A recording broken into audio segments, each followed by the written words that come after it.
Ini sangat kecil ya. Sperma itu satu kali tembak bisa 500 juta kalau bagus. Rata-rata 250 juta. Yang dikatakan sperma encer itu 4 juta, 3-4 juta itu encer. Alhamdulillah saya banyak sekali testimoni. Jadi setelah diruqyah, sperma ada kenaikan dari 4 juta ke 12 juta. Masya Allah, yang sudah 6 tahun udah punya anak. Ya, baik, kita lanjut dulu.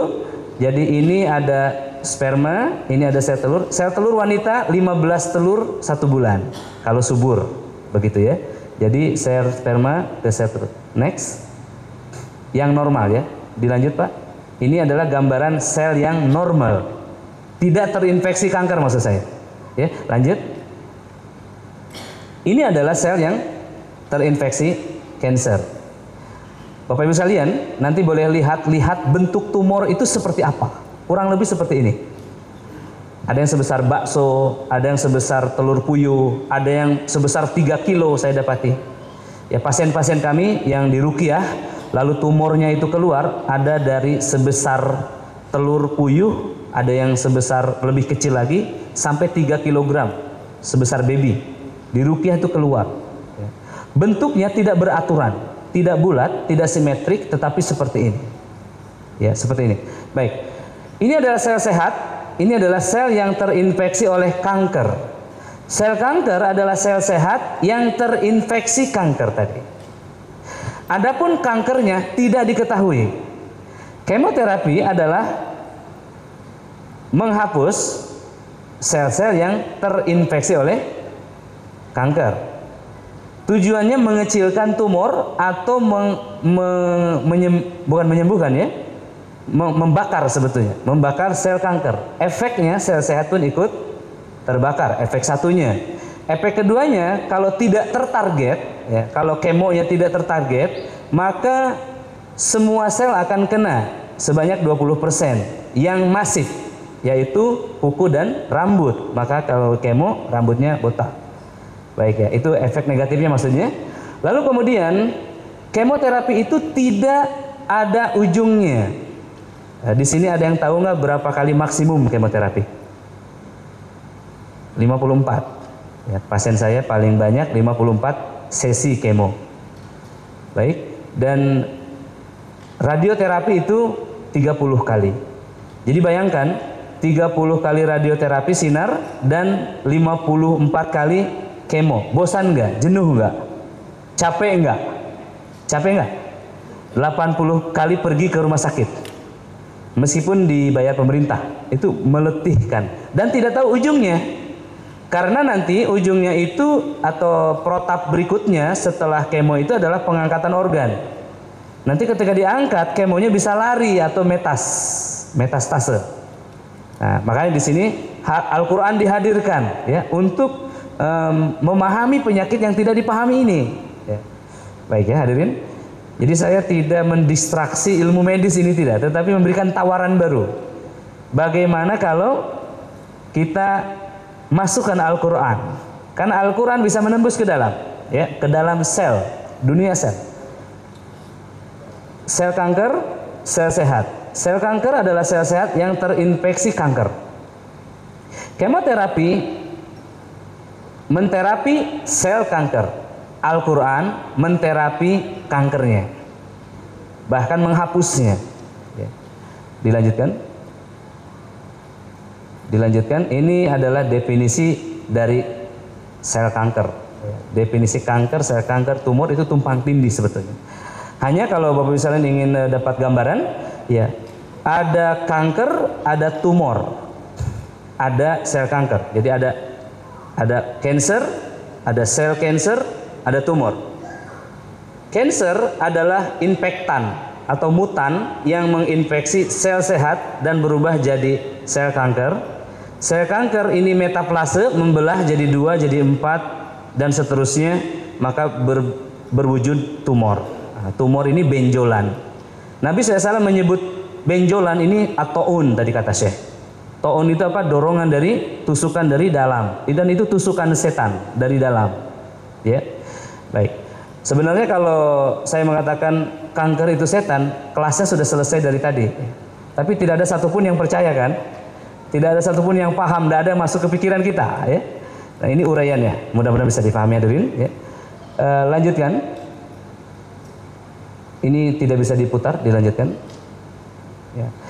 Ini sel, ini inti sel. Di dalam inti sel manusia ada 46 kromosom. Ya. Bisa dilanjutkan? Dilanjutkan. Kromosom, ya. Kromosom adalah bundle information, semisal hard drive. Bundle information yang membawa berita bahwa nanti Nuruddin di usia 38 tingginya 160, beratnya 80. Ya, ada mungkin masih melebar, mungkin masih ke depan, tapi gigi tidak lagi tumbuh. Itu programnya. Rambut masih tumbuh, masih sudah ada 2-3 lembar yang putih. Ya, jenggot masih tumbuh, ya, kuku masih tumbuh, tinggi tidak lagi lanjut. Di situ informasi tersimpan. Jadi sperma ayah saya di antara 500 juta itu ada salah satu namanya siapa? Nuruddin. Bertemu telur, ya. Bertemu telur dibuahi, bermetaplase, jadi janin, jadi zigot, jadi janin, jadi baby, jadi anak, ya. Sekarang ada di Malaysia ini. Iya. Dan di situ bahkan rezekinya ditulis, kata Nabi SAW, ya. Ajalnya ditulis, tanggal kematian saya ada. Ya, informasi, ya, data center. Baik. Next. Ini adalah satu kromosom.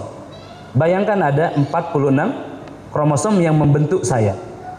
2 informasi dari ibu saya yang penyabar dan ayah saya yang pemarah, misal. Terlahirlah saya yang tengah-tengah, misalkan begitu.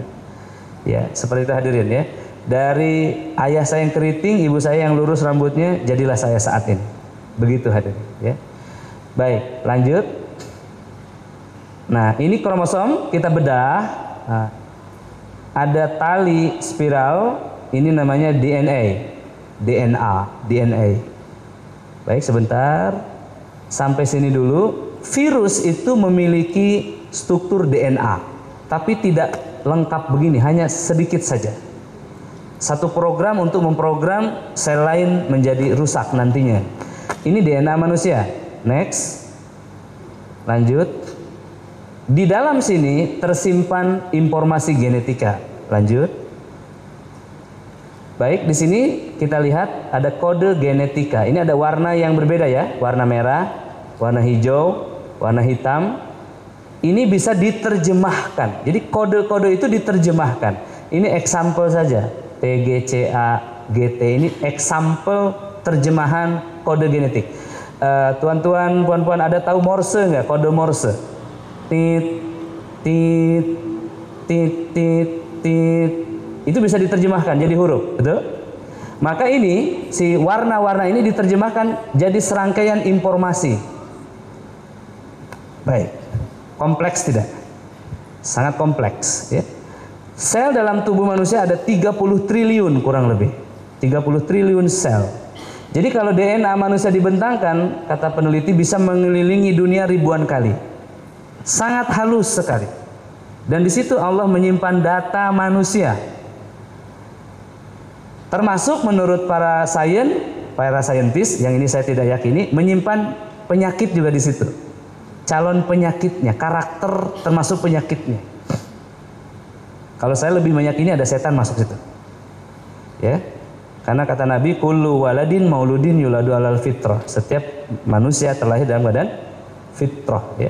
Berikutnya. Ini saya tidak menunggu yang mengantuk, ya. Enggak apa-apa, ya. Saya lanjutkan aja, hadirin. Ini adalah ruangan, ini adalah kaset digital yang meniru DNA. Jadi manusia kemudian di tahun berapa? 80 90, ya, meniru teknologi DNA dengan menyimpan data di dalam sini. Masih ingat nggak tahun-tahun itu? Kalau nggak amnesia masih ingat lah. Iya, saya masih ingat. Saya melewati masa itu, ya. Tahun 90-an orang menyimpan lagu. Di Malaysia itu ada lagu siapa itu? Udah lupa. Ya, yang ngetren di Indonesia, rambutnya panjang. Isabella. Nah, sampai ke Indonesia itu. Isabella adalah. Disimpannya di kaset ini, betul? Zaman itu, betul? Ya. Lalu kemudian zaman berubah, disimpanlah informasi itu bukan di kaset ini, tapi di piringan kecil yang compact, namanya compact disc atau CD. Baik, kalau di sini bisa tersimpan 12 lagu, di sini bisa disimpan 12 kali 7, lebih banyak, 700 megabyte. Nah, saya detail sekali karena ini saya mengalami zaman ini. Ya, next. Nanti kemudian CD ini berubah menjadi digital optik. Di sini bisa disimpan 2 gigabyte. Lebih banyak lagi tuh. Album-albumnya, data-datanya disimpan. Lalu kemudian ini masih ada kelemahan, yaitu piringan yang berputar, kena error. Ada namanya SSD. Jadi si data itu disimpan di tempat yang solid. Ada yang tahu namanya? Solid state disk. Solid state disk. Ini contohnya solid state disk. Saya punya ini 2 tera. Kecil. 2 tera itu 2000 giga. Dulu zaman saya komputer pertama saya 2 giga. Sekarang sudah 2000 giga. Mungkin tuan-tuan ada yang punya 16 tera mungkin, terabyte ya. Nah, ini saya belum beli lagi aja. Hadirin, bayangkan teknologi berkembang. Semakin kecil, semakin canggih. Betul? Semakin kecil, semakin canggih. Lihat, ini adalah perbandingan hard disk dalam sekitar 10 tahun atau 5 tahun berubah. Next. Boleh next? Lihat perbandingannya. Mengecil, mengecil, mengecil. Mana yang paling canggih? Yang paling kecil. Next. Ini komputer pertama di tahun-tahun berikutnya makin kecil makin kecil. Ya, next. Intinya semuanya adalah penyimpanan data. Bayangkan Allah Ta'ala menyimpan DNA ya di setiap sel sperma tadi. Ada berapa kromosom? 46. Jadi Nuruddin satu dari 500 juta sperma di satu malam. Ya, makanya para ulama zaman dulu itu mereka itu memperdebatkan bagaimana hukum azal itu, mengeluarkan sperma di luar rahim itu bagaimana? Karena itu yang keluar itu jutaan, ratusan juta calon orang begitu. Luar biasa nggak sih hadirin? Ya, baik. Di sini disimpan data. Next. Ya, ini ilustrasi. Ini sel tubuh manusia yang menyimpan tadi apa? DNA dan semacamnya. Ini adalah satu flash disk zaman masa depan. Mungkin sudah ada yang punya, nanobot namanya. Satu robot kecil yang menyimpan informasi. Baik, lanjut dulu. Ini adalah makhluk-makhluk mikrobioma yang ada di alam. Yang ada di alam. Nah, sebetulnya dari sini saya stop, tidak menjelaskan lebih banyak lagi kecuali di momen-momen private. Momen-momen private yang khusus, momen yang tidak publik ya. Tapi saya lagi di luar negeri tidak apa-apa ya. Ini dibuka buat kaum muslimin, ini hadiah ya. Baik, saya mau tanya dulu, mungkin enggak, pertanyaan pertama, besar mana bakteri dan jin? Satu unit bakteria dan jin, besar mana? Mana yang lebih besar? Kok susah jawabnya? Lebih kecil mana, jin apa bakteri? Susah ya jawabnya. Kalau jin itu digambarkan ganderwo ya, yang besar, ya gak bisa jawab. Tapi kalau kita beriman kepada Al-Quran bahwa jin itu makhluk yang sangat kecil sehingga tidak bisa dilihat, mustahil bisa dilihat, maka jawabannya gampang. Lebih besar mana, bakteri apa jin? Barakallahu fiik hadirin. Ya, setan jin itu sangat kecil sehingga tidak bisa terdeteksi oleh alat mikroskopi secanggih apapun. Ya, berarti lebih kecil setan.